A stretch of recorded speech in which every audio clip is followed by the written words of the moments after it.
O que você faria se visse o rosto de Jesus aparecer durante a consagração? Você acharia que está alucinando, que é truque, que é sua imaginação? Mas aconteceu, de verdade, em 2013. E o Vaticano acabou de confirmar oficialmente, numa manhã de sexta-feira, numa igreja pequena no sul da Índia, durante a consagração, o padre elevou a hóstia e algo impossível aconteceu diante de todos os fiéis. Algo que a ciência não consegue explicar até hoje. O Vaticano investigou por 12 anos. 12 anos. Análises científicas, comissões teológicas, especialistas do mundo todo examinando cada detalhe. E em maio de 2025, o núncio apostólico fez o anúncio oficial. Perante mais de 10 mil pessoas, a igreja reconhece como milagre. Você provavelmente nunca ouviu falar disso. Ficou guardado em documentos oficiais da igreja até agora. Pare tudo agora mesmo. Os próximos 20 minutos vão transformar completamente a sua relação com a Eucaristia. E a 10ª revelação, essa é a mais chocante de todas. Escreva nos comentários: Jesus Eucarístico aumenta minha fé. Deixe seu like se você acredita na presença real de Cristo na Eucaristia. Se ainda não é inscrito, inscreva-se agora e ative o sininho, porque aqui revelamos verdades espirituais que a maioria dos católicos desconhece. Revelação 1. O rosto que apareceu na hóstia. Prepare-se, porque o que aconteceu naquela igreja pequena no sul da Índia desafia qualquer explicação natural. Era 15 de novembro de 2013. Igreja de Cristo Rei, em Vilacanur, nas colinas de Kerala. Uma missa de sexta-feira pela manhã como qualquer outra. O padre Thomas Patikal estava celebrando. Chegou o momento mais sagrado, a consagração. Ele elevou a hóstia magna, aquela hóstia maior que o padre usa na missa. E então aconteceu. Sobre a hóstia apareceu uma mancha. Mas não era uma mancha comum de umidade ou farelo. Era algo diferente. A mancha começou a se transformar, lentamente, bem diante dos olhos do padre e dos fiéis. Formou-se um rosto humano, claramente visível, cheio de luz. O silêncio tomou conta da igreja inteira. As pessoas não conseguiam acreditar no que estavam vendo. O padre ficou paralisado. Segurava a hóstia elevada e via aquele rosto se formar cada vez mais nítido. Era sereno, radiante. Os olhos pareciam olhar diretamente para cada pessoa presente. Os fiéis começaram a se ajoelhar. Alguns choravam, outros tremiam. Todos sabiam que estavam presenciando algo sobrenatural. Aquele rosto era o rosto de Jesus Cristo. Não foi alucinação coletiva. Não foi truque de luz, não foi imaginação.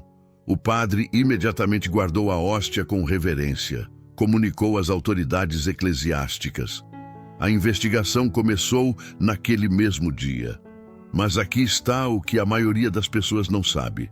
Durante os 12 anos de investigação, a hóstia foi preservada cuidadosamente e o rosto permaneceu. Não desapareceu, não se desfez, ficou lá, visível, intacto. Especialistas vieram de todo o mundo examinar.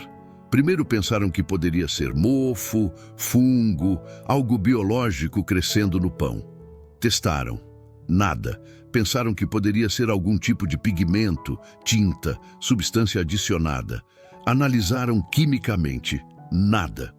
Em 2024, a hóstia passou por análise detalhada na Universidade de Cristo, em Bengaluru. Os cientistas usaram microscópios eletrônicos, espectrometria, todos os recursos da ciência moderna. A conclusão deixou todos sem palavras. A imagem foi formada da própria substância da hóstia, sem nenhum traço de pigmentos adicionados, sem contaminação externa, sem materiais estranhos. É física e quimicamente inexplicável.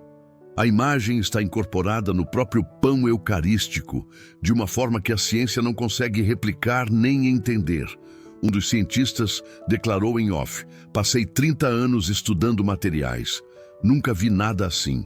Não há explicação natural." Então, em março de 2025, o Dicastério para a Doutrina da Fé, o órgão do Vaticano responsável por aprovar milagres, emitiu sua decisão.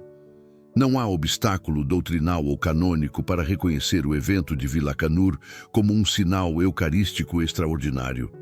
No dia 31 de maio de 2025, o núncio apostólico na Índia, Dom Leopoldo Girelli, presidiu a missa solene de reconhecimento oficial. Mais de 10.000 pessoas presentes. Bispos, padres, religiosos, fiéis vindos de toda a Índia e de outros países. Dom Leopoldo proclamou em nome do Papa: a Igreja reconhece como milagre o evento ocorrido em Vila Canur, como sinal da presença real de nosso Senhor Jesus Cristo na Santíssima Eucaristia. Foi oficial. O Vaticano confirmou. Mas por que Deus permitiu esse milagre justamente agora, em 2025? Por que deixou o rosto de Jesus aparecer numa hóstia? Está na segunda revelação, e ela vai te deixar sem palavras. Revelação 2. Por que esse milagre aconteceu agora? Há um padrão nos milagres eucarísticos ao longo da história. E quando você entende esse padrão, o milagre de Vila Canur faz todo sentido. O milagre eucarístico mais famoso da história aconteceu em Lanciano, Itália, no século VIII. Um monge estava celebrando missa e duvidava da presença real de Jesus na Eucaristia. No momento da consagração, o pão se transformou em carne humana e o vinho em sangue humano. As relíquias existem até hoje. Foram analisadas cientificamente em 1971. A carne é tecido cardíaco humano. O sangue é tipo AB, o mesmo do Santo Sudário. Por que aquele milagre aconteceu? Porque naquela época, século VIII, havia muitas heresias negando a presença real de Cristo na Eucaristia. Deus respondeu com um milagre físico inegável. Depois veio o milagre de Bolsena, em 1263. Um padre duvidava. A hóstia sangrou durante a consagração.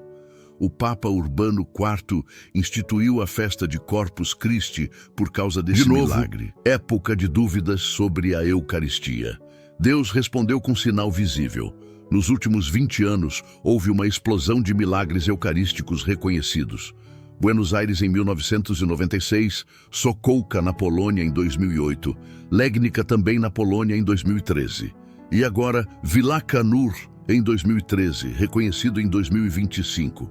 Você percebe o padrão? Estamos vivendo uma época de crise de fé eucarística sem precedentes. Pesquisas mostram que a maioria dos católicos, mesmo os praticantes, não acredita realmente na presença real de Jesus na Eucaristia. Grande parte acha que é apenas símbolo, memorial, representação. A frequência à missa caiu drasticamente. A comunhão é recebida muitas vezes de forma mecânica, sem preparação, sem reverência. E pior, há um ataque sistemático contra a fé católica vindo de todos os lados. Secularismo, relativismo, materialismo. As pessoas perderam o senso do sagrado. Deus não fica quieto quando sua presença é negada ou esquecida. Ele responde. E o milagre de Vila Canur é a resposta de Deus para o nosso tempo. Mas há algo único nesse milagre que o diferencia de todos os outros. Algo que a maioria das pessoas ainda não percebeu. Nos milagres de Lanciano, Buenos Aires, Sokółka, Legnica, a hóstia se transformou em tecido cardíaco, sangue, carne. Em Vila Canur não houve sangue, não houve carne. Não houve tecido biológico. Houve apenas um rosto de Jesus olhando para nós. Por quê? Porque Deus não quer apenas provar que está presente na Eucaristia com análises científicas de DNA e tecido cardíaco. Ele quer que você entenda algo muito mais profundo. Quando você comunga, não está recebendo apenas o corpo de Cristo, está recebendo uma pessoa. Jesus não é uma coisa. É alguém. Aquele rosto na hóstia não foi acidente, foi escolha divina deliberada. Deus está dizendo, olhe para mim, eu te vejo, Eu estou aqui, pessoa viva, olhando para você. A Eucaristia não é objeto sagrado, é encontro pessoal com Jesus Cristo vivo, ressuscitado, presente, e isso nos leva à terceira revelação, a que muda completamente o significado de quando a hóstia gruda no céu da sua boca. Revelação 3. O que significa quando a hóstia gruda? Agora chegamos ao coração desta mensagem. Você já comunagou e a hóstia grudou no céu da boca? Ficou ali colada, difícil de engolir. Você precisou usar a língua para desgrudar. A maioria das pessoas acha que é apenas física. Hóstia úmida, saliva, temperatura. Não é. Há casos documentados de hóstias que grudaram de forma inexplicável. Em Santarém, Portugal, 1247, uma mulher roubou uma hóstia consagrada para dar a uma bruxa. Envolveu a hóstia num pano e guardou. Durante a noite, luz brilhante saiu do pano. A mulher apavorada abriu. A hóstia estava sangrando e grudada no tecido com força sobrenatural. Ela tentou separar, não conseguiu. Chamou o marido. Juntos tentaram. Impossível. Só se soltou quando o padre veio com reverência e oração. Em Tumaco, Colômbia, início do século XX, um tsunami se formava para destruir a cidade. O padre pegou a hóstia consagrada, foi até a praia, elevou o Santíssimo diante da onda gigante. A onda parou, recuou. A cidade foi salva. Depois, quando o padre voltou para guardar a hóstia, ela estava grudada no ostensório de forma que ninguém conseguia remover. Permaneceu assim por dias, grudou sobrenaturalmente. Agora pense no que acontece quando a hóstia gruda no céu da sua boca durante a comunhão. Você acha que Jesus não tem poder de fazer uma hóstia grudar ou não grudar? Claro que tem. Se ele consegue transformar pão em seu corpo, ressuscitar mortos, curar leprosos, acalmar tempestades, você acha que ele não controla se uma hóstia vai grudar ou não? Quando a hóstia gruda no céu da sua boca, não é acidente físico. É Jesus dizendo: espera, não tenha pressa, fica comigo aqui mais um pouco. É convite à intimidade. Pense nisso. Você recebe a hóstia, está ali o próprio Jesus, corpo, sangue, alma e divindade dentro de você. E o que a maioria das pessoas faz? Engole rapidamente. Volta para o banco, pega o celular, começa a pensar na lista de compras, no trabalho, nos problemas. Jesus fica ali dentro de você sendo ignorado. Mas às vezes ele não permite isso, ele gruda. Fica ali colado no céu da sua boca, forçando você a prestar atenção nele. Você não consegue engolir rápido. Precisa ficar ali com ele, presente de forma quase física. É Jesus pedindo: me dá atenção. Eu estou aqui, eu vim até você. Não me ignore. Da próxima vez que a hóstia grudar, não se irrite. Não tente rapidamente desgrudar com a língua e engolir. Pare, reconheça que Jesus está pedindo sua atenção naquele momento específico. Fique com ele, fale com ele interiormente, ouça. Pode ser que ele queira te dar uma graça especial, pode ser que queira te avisar de algo, pode ser que só queira sua companhia por mais tempo, mas há mais, muito mais, porque a quarta revelação vai te mostrar o que realmente acontece no mundo espiritual quando você comunga. Revelação 4. Que os demônios veem quando você comunga.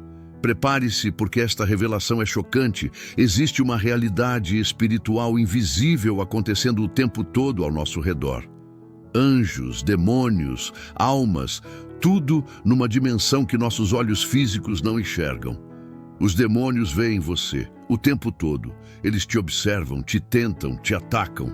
Mas há um que eles ficam completamente aterrorizados quando você comunga. Santos que tiveram visões do mundo espiritual descreveram a mesma cena repetidamente. No momento em que uma pessoa recebe a Eucaristia dignamente, uma luz explode ao redor dela. Os demônios que estavam por perto são lançados para longe com violência. Gritam de dor, fogem apavorados. Por quê? Porque naquele momento Jesus Cristo está fisicamente presente dentro daquela pessoa. O próprio Deus está ali, e nenhum demônio suporta a presença de Deus. É como jogar vampiro sob luz solar. Ele não consegue ficar, queima, sofre, foge. Durante o tempo que a Eucaristia permanece em você, cerca de 15 minutos enquanto as espécies eucarísticas não se dissolvem completamente, você está carregando Jesus fisicamente dentro de você. Você se torna sacrário vivo. Os demônios não conseguem se aproximar. É a maior proteção espiritual que existe. Mas tem mais. Santas que viram o mundo espiritual durante a missa descreveram que quando o padre consagra a hóstia, o céu se abre, literalmente. Anjos descem, arcanjos formam guarda de honra, querubins e serafins adoram. E quando os fiéis vão comungar, cada pessoa é acompanhada por seu anjo da guarda, que vem com reverência extraordinária, porque sabe que aquela pessoa vai receber o próprio Deus. Os anjos ficam extasiados. Eles não podem receber a Eucaristia. São espíritos puros, não têm corpo. A Eucaristia foi feita para seres humanos. Deus se faz comida para nós, não para os anjos. Os anjos olham com santa inveja para você quando você comunga. Eles dariam tudo para ter o que você tem, capacidade de receber Jesus fisicamente dentro de si. E você? Quantas vezes comunga distraído, sem reverência, só por hábito? Pense nisso. Os anjos chorariam se pudessem comungar, e você que pode, às vezes não dá valor. Mas há algo ainda mais impressionante que acontece no momento da comunhão. Algo que conecta você com o céu de forma direta. E isso é a quinta Revelação 5. Você vai ao céu quando comunga. Isso vai soar estranho no início, mas é teologia católica sólida. Quando você comunga, Jesus desce do céu até você. Mas, ao mesmo tempo, você sobe ao céu até Jesus. É encontro em duas direções. Santos que tiveram êxtases eucarísticos descreveram ser arrebatados ao céu durante a comunhão. Via, não no corpo físico, no espírito. Seu corpo ficava ali na igreja, mas sua alma era elevada. Eles viam o céu aberto, viam Jesus glorioso, viam os santos. E tudo isso acontecia durante a comunhão. Não era privilégio só deles. Acontece com você também. Toda vez que você comunga dignamente, sua alma é elevada ao céu espiritualmente. Você não vê porque não tem a graça mística de visão. Mas acontece. É união mística real. Jesus no céu e Jesus na Eucaristia são o mesmo Jesus. Quando você recebe a Eucaristia, está entrando em contato direto com Jesus, que está simultaneamente glorioso no céu e humilde na hóstia. É portal espiritual. Por isso a comunhão é tão poderosa. Não é apenas Jesus descendo até você na terra, é você subindo até Jesus no céu. É união total, completa, de duas direções. E naqueles 15 minutos que Jesus permanece eucaristicamente em você, você está em comunhão direta com o céu. As graças que você pede nesse momento têm poder especial. As orações que você faz têm acesso direto. Você está literalmente conectado com a fonte de toda graça. Aproveita isso. A maioria das pessoas comunga. Volta para o banco, fica ali alguns segundos e já está pensando em outra coisa. Desperdício total. Aqueles 15 minutos são os mais importantes da sua semana inteira. Jesus está dentro de você fisicamente. Você está conectado espiritualmente com o céu. É o momento de pedir, de agradecer, de se transformar. Não desperdice. Mas há um perigo sério que a maioria dos católicos desconhece completamente. E esse perigo está na sexta revelação. Revelação 6. O perigo de comungar sem preparação.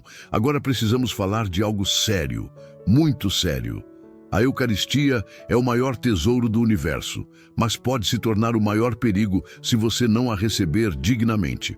São Paulo escreveu na primeira carta aos Coríntios, capítulo 11, versículo 29. Quem come e bebe sem discernir o corpo do Senhor, come e bebe sua própria condenação. Leia de novo. Sua própria condenação. Não são palavras da Bíblia. Comungar indignamente é gravíssimo. Mas o que significa comungar indignamente? Primeiro, comungar em pecado mortal. Se você matou, roubou, cometeu adultério, pecou gravemente de qualquer forma e não se confessou, não pode comungar. Parece óbvio, mas muitas pessoas fazem isso. Tem pecado mortal na consciência, mas comunga mesmo assim, porque todo mundo está comungando e vai ficar estranho se só você não for. Isso é profanação. Você está recebendo Jesus enquanto Satanás está na sua alma pelo pecado mortal. É misturar luz e trevas. As consequências espirituais são terríveis. Santos viram visões de pessoas que comungaram em pecado mortal. Viram demônios entrando naquela pessoa junto com a hóstia. Parece impossível. Jesus e o demônio no mesmo lugar? Acontece. Jesus entra pela Eucaristia, mas está preso lá pelas espécies eucarísticas. Não pode agir livremente porque a pessoa não tem graça santificante. Como se Jesus entrasse numa casa tomada por ladrões e ficasse amarrado lá dentro sem poder fazer nada. Horrível. Depois que as espécies se dissolvem, Jesus se retira e a pessoa fica pior do que estava antes, porque cometeu sacrilégio, pecado gravíssimo. Segundo, comungar sem o mínimo de preparação. Você não precisa ser santo para comungar. Ninguém é santo o suficiente, mas precisa ter ao menos jejum eucarístico de 1 hora antes.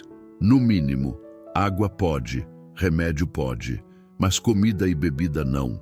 Alguns minutos de recolhimento antes da missa. Chegar pelo menos 5 minutos antes para colocar o coração na presença de Deus. Confissão regular. Se não tem pecado mortal, ao menos confissão de pecados veniais 1 vez por mês. Desejo sincero de receber Jesus. Só isso já basta, mas muitas pessoas nem isso fazem. Chegam atrasadas na missa, comeram 10 minutos antes.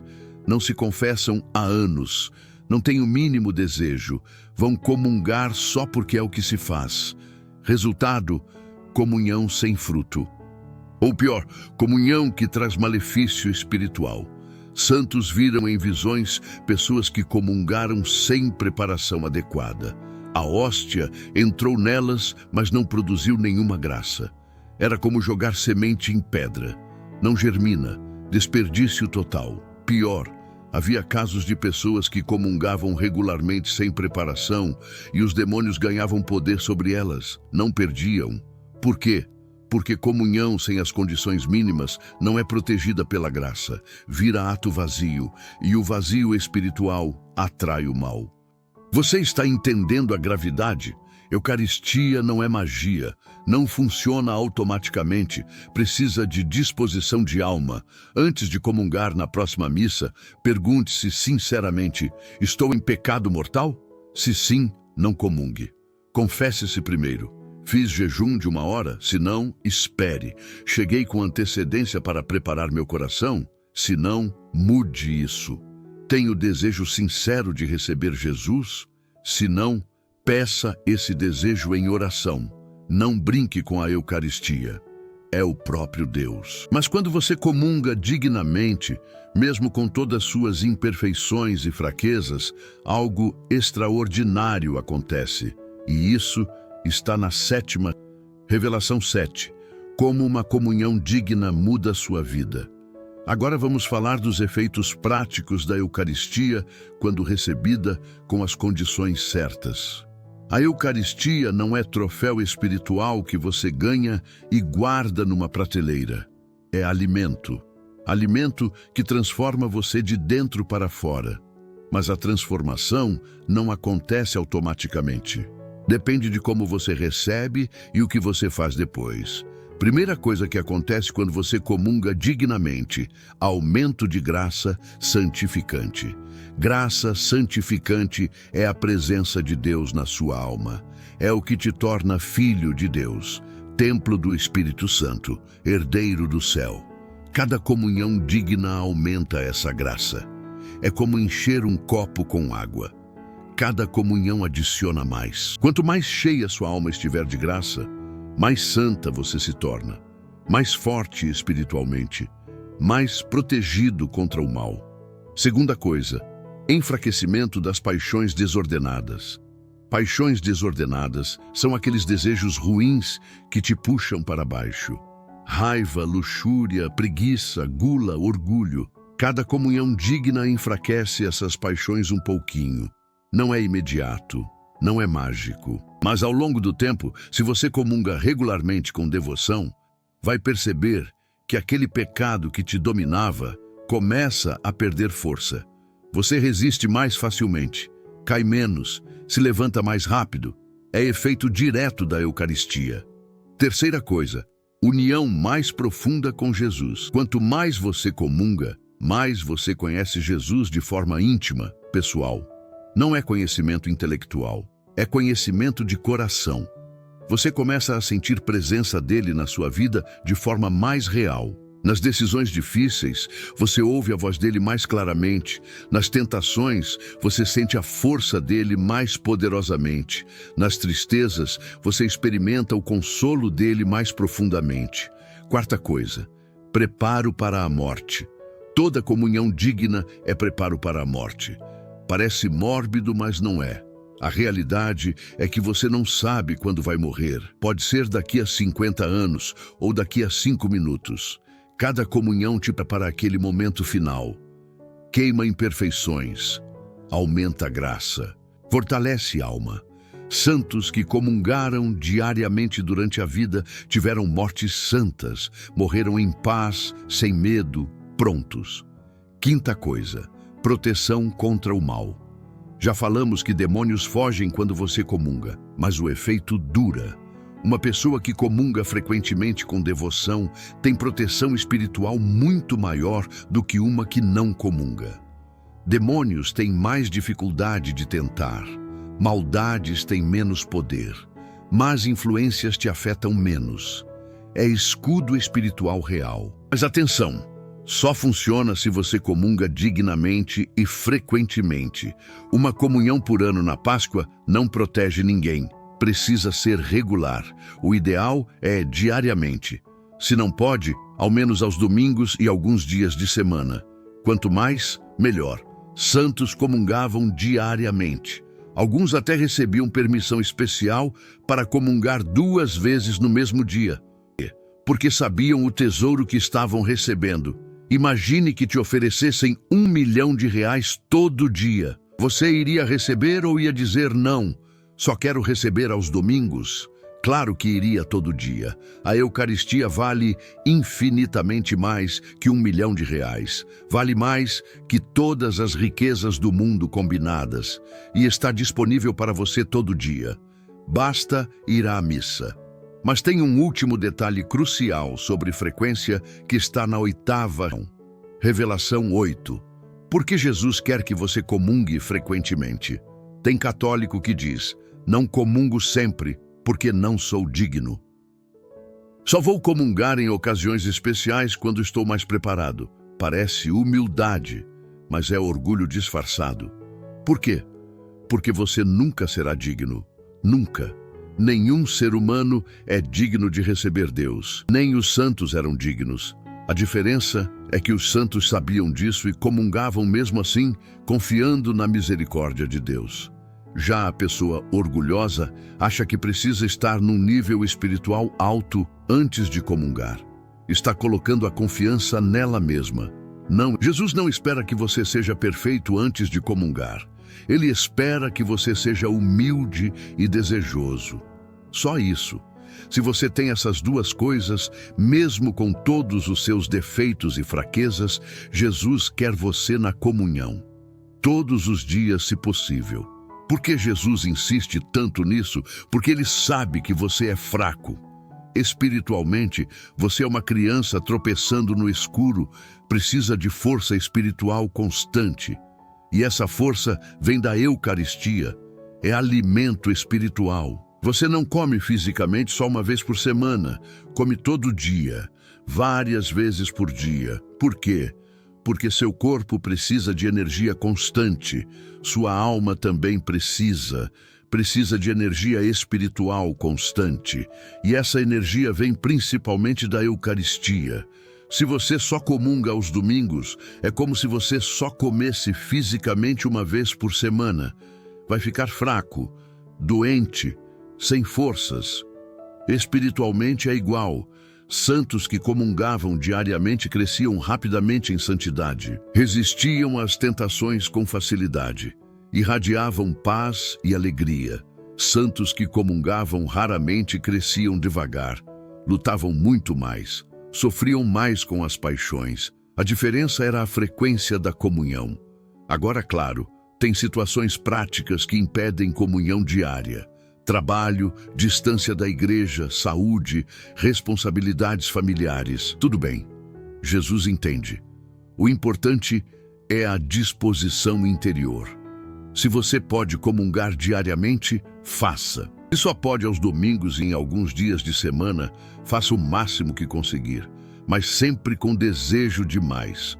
Nunca se contente com o mínimo. Busque o máximo possível dentro da sua situação. E aqui está algo que poucos sabem. Jesus sofre quando você não vai comungar, podendo ir. Ele preparou aquela comunhão para você naquele dia específico. Tinha graças específicas para te dar naquela comunhão específica. E você não foi. Ele fica esperando. E você não vem. É rejeição. Imagine que você prepare um jantar especial para alguém que você ama. Faz a comida favorita dela. Coloca a mesa com carinho.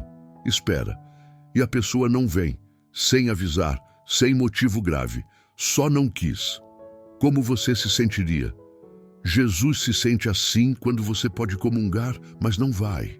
Não é chantagem emocional, é realidade. Ele é pessoa, tem sentimentos, e ele ama você de forma pessoal, íntima, específica.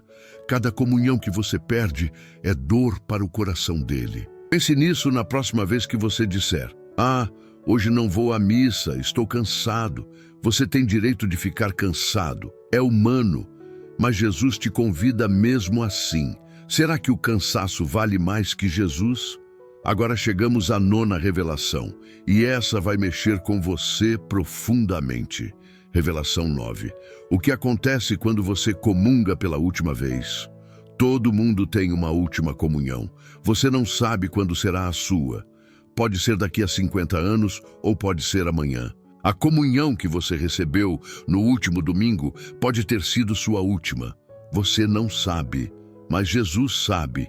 E Ele trata cada comunhão como se fosse sua última, com todo o amor, toda a atenção, toda a graça necessária para aquele momento.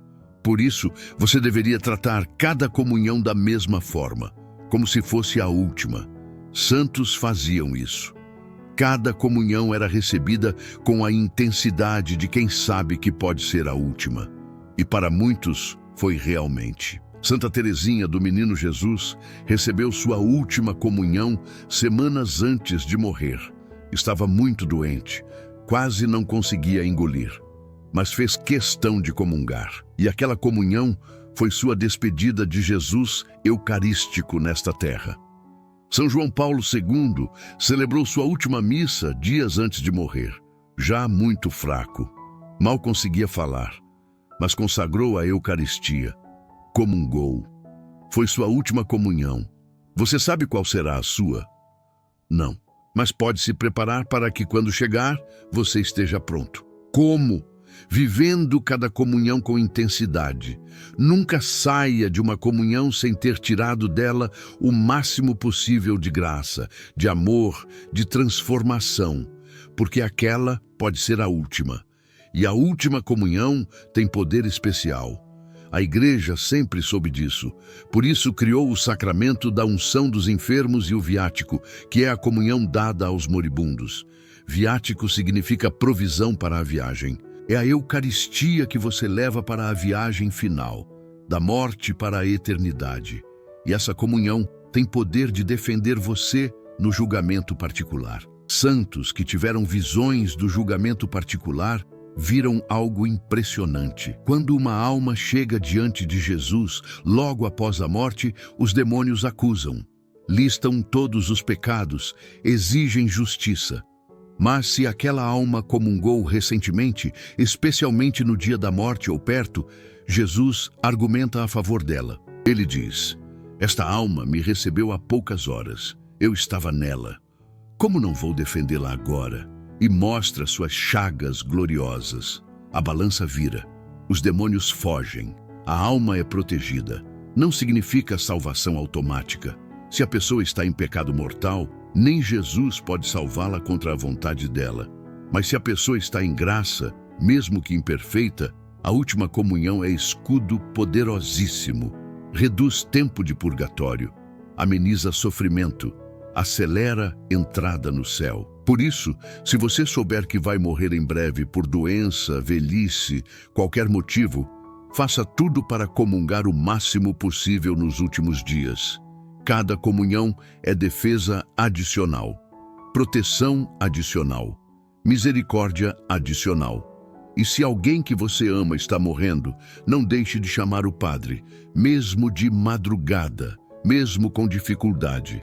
Aquela última comunhão pode fazer diferença entre salvação e perdição, entre purgatório longo e curto, entre céu próximo e distante. Mas você não precisa esperar até a morte para ter essa proteção.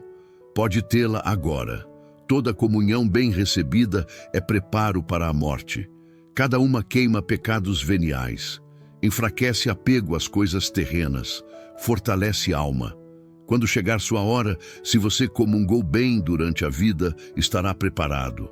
A última comunhão será apenas selo final de vida eucarística. E então, você irá direto ao encontro de Jesus, não mais sob véu eucarístico, mas face a face, em glória eterna. Agora a 10ª e última revelação, a mais importante de todas, revelação 10, o verdadeiro significado do milagre de Vilacanur. Voltamos ao começo. Por que Deus permitiu que o rosto de Jesus aparecesse numa hóstia em Vilacanur? Por que em 2013, mas reconhecido só em 2025? Por que na Índia e não em outro lugar? Há significado profundo nisso tudo. Primeira coisa, o rosto. Deus poderia ter feito a hóstia sangrar como em Lanciano. Poderia ter transformado em tecido cardíaco como em Buenos Aires. Mas escolheu mostrar um rosto. Por quê?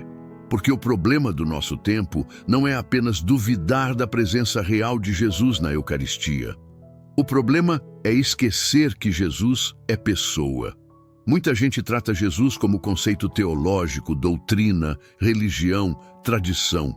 Esquece que ele é alguém vivo real, que te conhece pelo nome, que te ama pessoalmente, que quer relacionamento com você. O rosto na hóstia é lembrete visual inegável. Jesus está ali, pessoa viva, olhando para você. Não é objeto de devoção, é sujeito de relação. Segunda coisa, o timing. O milagre aconteceu em 2013. Foi reconhecido oficialmente em 2025. Por que essa demora? Porque Deus prepara as coisas com cuidado. Em 2013, o mundo não estava pronto para dar atenção devida a esse milagre. Tinha outras coisas dominando notícias, pensamentos, preocupações. Mas em 2025, depois de anos de crise, pandemia, guerras, divisões, apostasia, o mundo está mais aberto para sinais do céu. As pessoas estão buscando algo e Deus responde no momento certo. O reconhecimento oficial em 2025 não foi acidente, foi providência. É mensagem de Deus para o mundo agora, neste momento específico da história. Terceira coisa, o lugar. Porque a Índia é país majoritariamente hindu. Menos de 3% da população é católica. Deus poderia ter feito o milagre em Roma, no Vaticano, na Basílica de São Pedro, com o Papa presente e o mundo inteiro assistindo. Mas escolheu uma igreja pequena, numa vila remota, num país onde católicos são minoria. Por quê? Porque Jesus não vem para os poderosos, vem para os humildes. Não se manifesta nos palácios, manifesta-se nas periferias. Não busca holofotes, busca corações sinceros. Aquela igreja pequena em Vilacanur representa a Igreja Universal, não a igreja do poder, do prestígio, das grandes catedrais, mas a igreja dos simples, dos pequenos, dos fiéis humildes que vão à missa numa sexta-feira de manhã sem ninguém saber. Foi ali que Jesus escolheu se manifestar. E isso é mensagem também. Deus está nos lugares simples, nas paróquias pequenas, nas missas sem glamour, nos sacrários esquecidos. Ele não precisa de grandeza externa, precisa de fé sincera. E agora, o significado mais profundo de todos. O milagre de Vilacanur não aconteceu para aquelas pessoas apenas. Aconteceu para você. Pessoalmente, Deus estava falando com você através daquele rosto na hóstia. A mensagem é direta. Eu estou aqui. Eu estou real. Eu estou presente, não apenas em Vilacanur, em toda a hóstia consagrada em toda a igreja católica no mundo inteiro. Toda vez que você vai à missa, o mesmo Jesus que apareceu em Vilacanur está ali na hóstia que você recebe.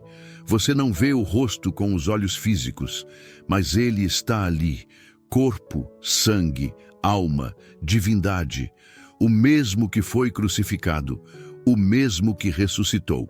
O mesmo que está glorioso no céu, está ali na hóstia pequena, branca, simples, e quer entrar e quer fazer morada em você, quer te transformar de dentro para fora, quer te preparar para a eternidade, mas só pode fazer isso se você deixar.